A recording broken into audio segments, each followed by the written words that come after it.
আমার মেডিকেল যে রিপোর্টটা আমি মাত্র জানতে পারলাম, আমার সোর্স থেকে আমাকে জানাইলো আমার মেডিকেল যে রিপোর্টটা আছে এটা দিয়ে সে অলরেডি জামিনও নিয়ে নিছে। আমার মেডিকেল যে রিপোর্টটা আছে এটা দিয়ে সে অলরেডি জামিনও নিয়ে নিছে। এখন আপনারা বলেন বাংলাদেশের আইন কোথায়? মানে আগাম বেল নিয়ে নিল। আমার মেডিকেল রিপোর্ট কালকে আমি কেস করেছি, আমার অলরেডি সে আমার মেডিকেলের কাগজ দিয়ে সে জামিন নিয়ে নিছে। আমি মাত্র আপনাদের সামনে জানতে পারলাম বাংলাদেশের আইন কোথায়। আপনি কি আশঙ্কা করছেন যে অপরাধী দেশ থেকে পালিয়ে যেতে পারে কিংবা এরকম কিছু? হ্যাঁ, অবশ্যই আশঙ্কা করছি এবং আমাকে প্রতিনিয়ত হুমকি দেওয়া হচ্ছে যে আমাকে মেরে ফেলবে। আমার জীবনের কোনো আপনারা কি যাবেন আমার সাথে আমার বাসায়? আপনারা কি সবাই আমার সাথে আমার বাসায় যেয়ে থাকতে পারবেন? সম্ভব আপনাদের? আমার জীবন রিস্কে আমাকে প্রতিনিয়ত হুমকি দেওয়া হচ্ছে মেরে ফেলার। প্রতিনিয়ত হুমকি দিচ্ছে আমার গাড়ি উড়ায় দিবে, আমাকে মেরে ফেলবে, আমাকে অ্যাসিড দিবে, এইসব হুমকি দেওয়া হচ্ছে আমাকে প্রতিনিয়ত।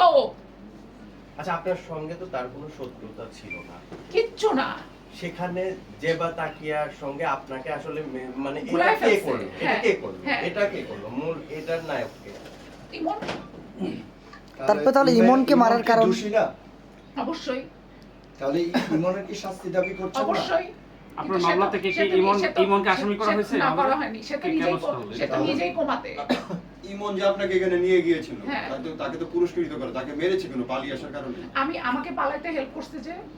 সে কি এই বিষয়ে কিছুই জানতো না? আপনারা কি বুঝতেছেন না সে একটা সাইকোপ্যাথ? ওই লোকটা যে একটা সাইকোপ্যাথ, এপস্টেন, বাংলার এপস্টেন, আপনারা বুঝতেছেন না? ক্ষমতার দাপটে আমাকে বলে কিনা তারেক রহমান আমার পায়ের কাছে এসে বসে থাকে। এখন আমি অনারেবল প্রাইম মিনিস্টারের কাছে জানতে চাই, প্রাইম মিনিস্টার আপনি কি এই অশিক্ষিত আসিয়ানের পায়ের কাছে বসে থাকেন? জনাব প্রাইম মিনিস্টার আপনি কি এই আসিয়ানের নজরুলের কাছে বসে থাকেন পায়ের কাছে? সে বলছে শেখ হাসিনা চলে গেছে আমার ভালো হয় নাই, তারেক রহমান আমার পায়ের কাছে বসে থাকে। Honorable Prime Minister, I have a question. Do you really do that? তার আস্থা নাকি মনে হয় যে মুশকিল এখন পর্যন্ত আসামি গ্রেফতার হচ্ছে না, এখানে উনি ক্ষমতার দাপট দেখে পুরো ব্যাপারটা নিয়ন্ত্রণ করছে। অবশ্যই এই ব্যাপারটা একটু ক্লিয়ার করি। সে প্রত্যেকটা থানাকে কিনে রাখে এবং সে বলছে তারেক রহমান তার পায়ের কাছে এসে বসে থাকে।